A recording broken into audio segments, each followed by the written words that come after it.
everybody, Christian James here. Today's video is the West under attack. Let's go. I'm sure we've all seen it by now. All over Canada, all over the States, all over the West. There's Palestinian protests popping off in Ireland, popping off in Australia, popping off in America, and really popping off in Canada. In the last 2 weeks, I have seen multiple universities in Canada and America infiltrated by these tent cities of supposed Palestinian protesters who are demanding that these schools stop having investments with companies that are at all connected to Israel.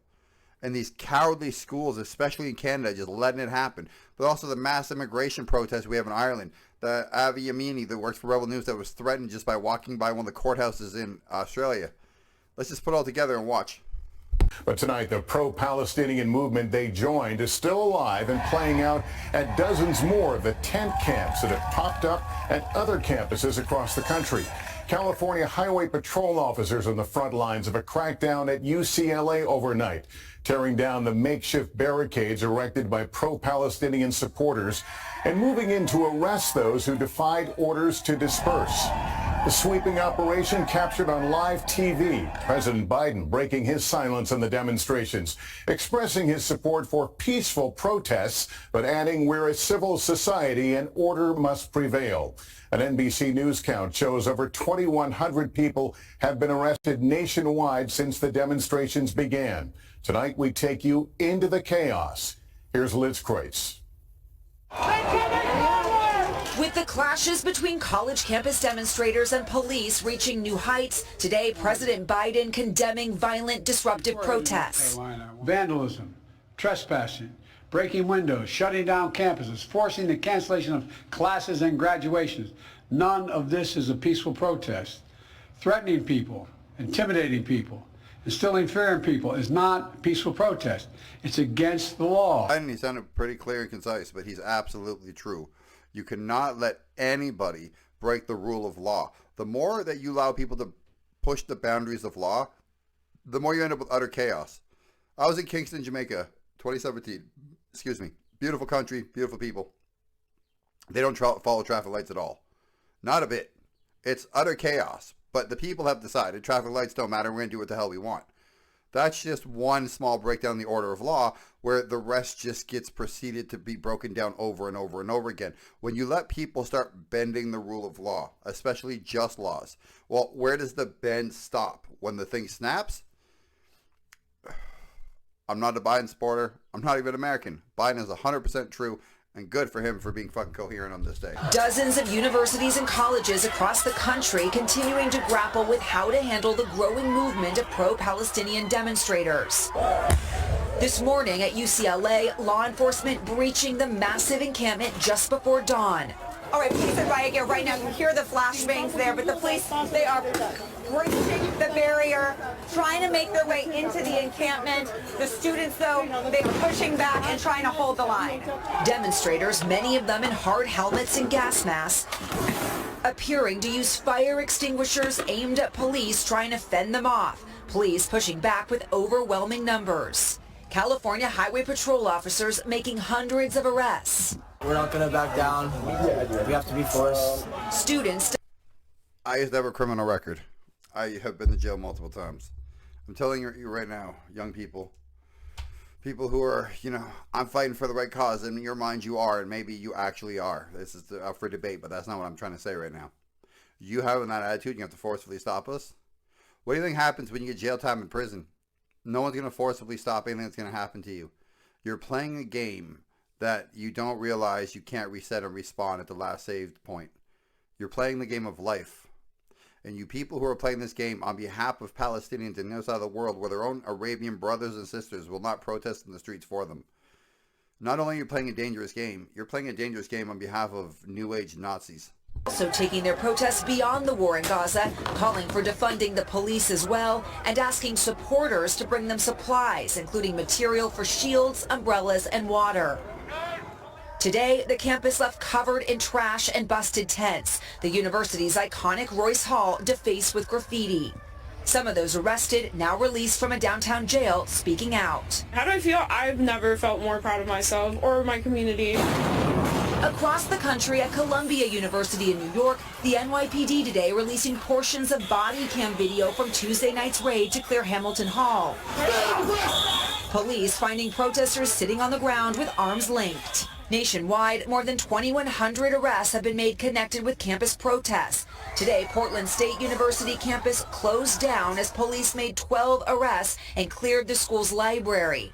Overnight, 4 arrested at Yale, 90 removed from campus at Dartmouth. And at the University of Wisconsin's Madison campus, defiant students reestablishing their tents just 24 hours after police disbanded the encampment there. Who the hell is paying for these tents, these encampments, these camping trips?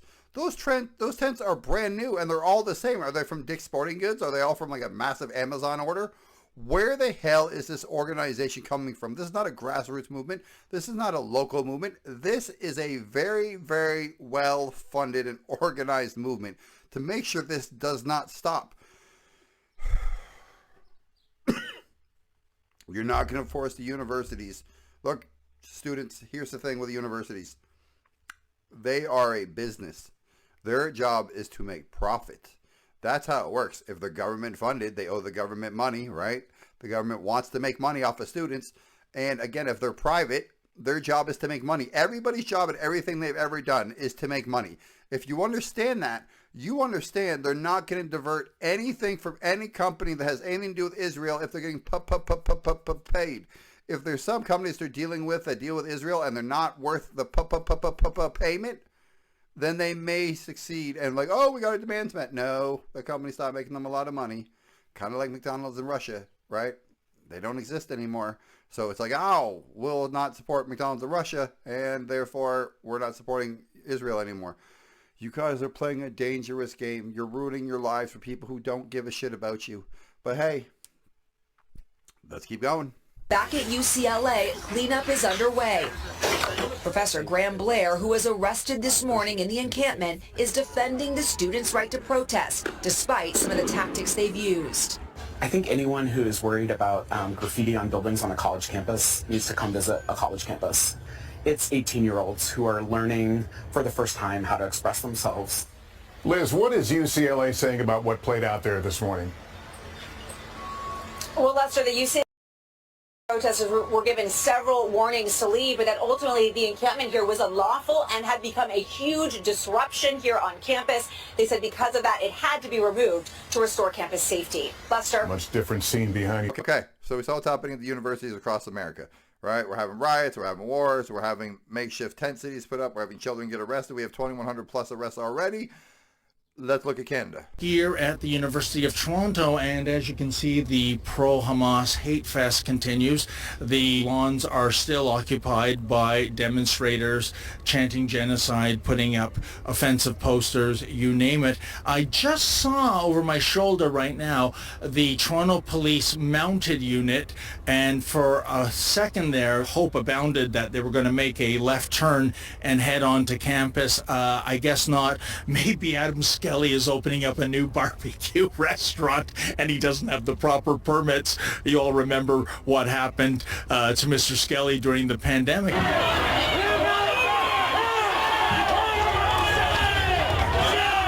right, so the Adam Skelly situation, for those of you who don't understand why the police are running over people at a restaurant, back in 2020, he opened his restaurant against government orders because he wanted to feed his family, feed the people, make some damn money. Apparently brisket and sandwiches was too much for the government, so they came in and trampled people and shut down his restaurant and took him to jail and all this shit.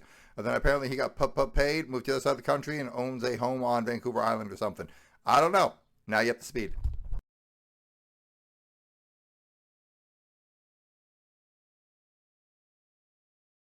Here, it seems to be members of the Persian community. Let's go over and chat with them, see what they have to say about this growing encampment. IRGC is the same organization, terrorist organization who supports Hamas, and we came here because some of these guys, they had like Islamic government's flags, and we heard that they are also supporting it. So we came here to support against Israelis against Hamas terrorists who are supported by IRGC terrorists. The same regime that occupies our country supports Hamas. They created Hamas. And Hamas, as the same way that IRGC, the regime military force, kills Iranians inside Iran, exactly the same way they kill Israelis in Israel by Hamas, which is an arm of IRGC, which is the Islamic Republic regime in Iran. And I'm looking at your posters. Here's a 16-year-old handsome lad, one of the many children killed by the Islamic Republic, a 13-year-old person here. These are minors killed by this regime, and yet there are people in my city of Toronto in 2024 that support the people behind this. It's baffling. You know what? Let me introduce him to you. Yes, sir. His brother, he can't speak English, so I will translate for me.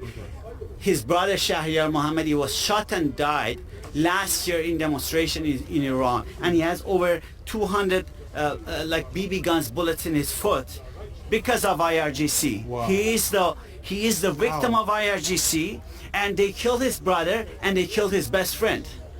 And he came to Canada, and he's here with us every day supporting Iranians and trying to fight IRGC. They killed his brother. Ladies and gentlemen, those children out there who support Hamas, these children out there who support Iran, who support whatever they support that's clearly based on evil, have them talk to that man. Have him show him his foot, right? The fact that his brother was killed at a demonstration, he had, well, that's like a, not buckshot, if you will, but that's almost like a shotgun ammo where it just spreads. And clearly that's what they're just shooting, buckshots at people, just spreading them everywhere, hitting people any way they could.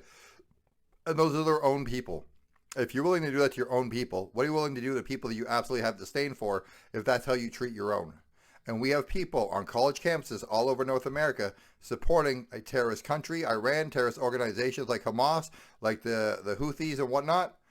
It's pathetic. These people are misinformed, and they're Nazis 2.0. And the differences between Nazis now and Nazis then, there was no fucking Nazis before the original Nazis.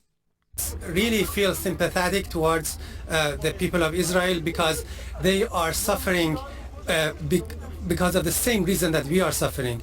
They are getting killed by the same people that are killing our people in Iran.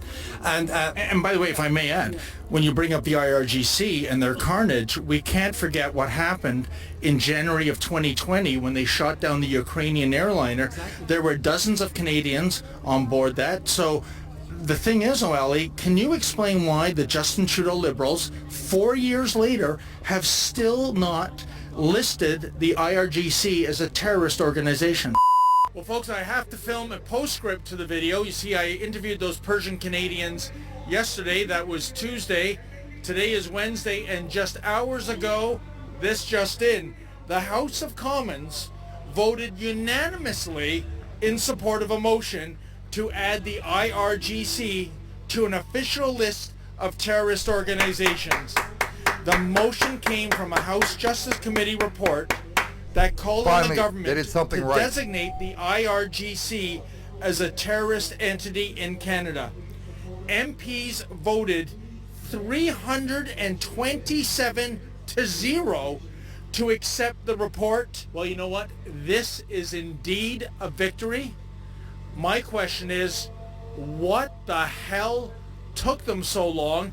I mean, this is an organization literally with Canadian blood on its hands. And as for all the IRGC supporters at Little Gaza, well, I guess you win some and you lose some. You creeps. I can't really explain that. I cannot fathom the reason that they are not doing it, except that they are really, behind the scenes. They are working with the regime in Iran. They are working with IRGC. We know that there are agents of the regime that are in Canada. And are you saying that there are people in this encampment that are actually supporters of the IRGC? Yes, that's why we came here. There was some pictures of them with IRGC like uniforms in Vancouver, and some of them with Iran's government flag, which is Islamic government's flag.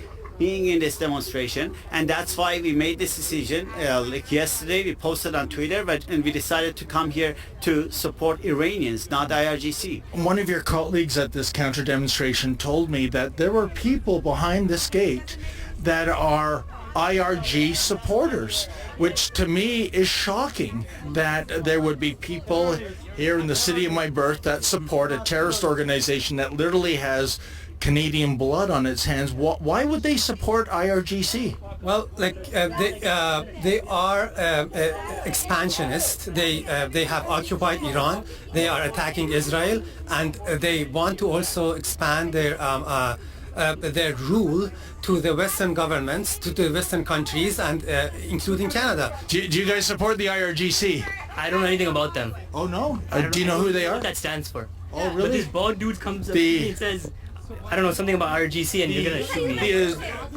The Islamic Revolutionary Guard Corps that shot down the Ukrainian airliner 4 years ago. What I'm about to make is not meant to offend religious people of any kind, of any religion, secular or otherwise. Do you know why people start with religion real small when people are youth?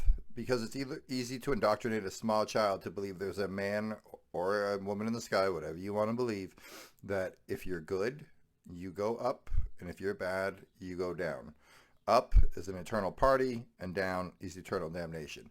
And then you have Santa Claus, which is just essentially Jesus, God for little kids. He knows when you're awake. He knows if you've been bad or good, so be good for goodness sake. Stay off the naughty list, right? You're good, you get a present. You're bad, you used to get coal. It's just God for children. It's an indoctrination. And again, nothing wrong with religion. And you can see clearly now on college campuses, it started way, way earlier than we thought. That young man doesn't know what the IRGC is. I've never went to university. I've never went to college. I know what the IRGC is because I read and take interest in the world. But again, we have people at places of higher learning who don't know shit and base everything they do on feelings. Oh my God, Israel got attacked and 1,400 people died, and therefore Hamas says 27,000 Palestinians have died, mainly women and children, because those men are cowards or run away from the fight. Look, I completely support Israel. It's very simple. If you attack my house and slaughter everybody in my house, I will find you. So you can run, and you can hide, and you can build tunnels, and you can run to the four corners of the earth, and you can hide behind all the women and children you want. Vengeance would be mine. Like, comment, subscribe, tell me I'm right, tell me I'm wrong, tell me what you think about this, tell me what you think it's going to get better, going to get worse. Will you ever send your kids to college? Will you ever send your kids to university, or is it a trade school for everybody going forward? I'm out.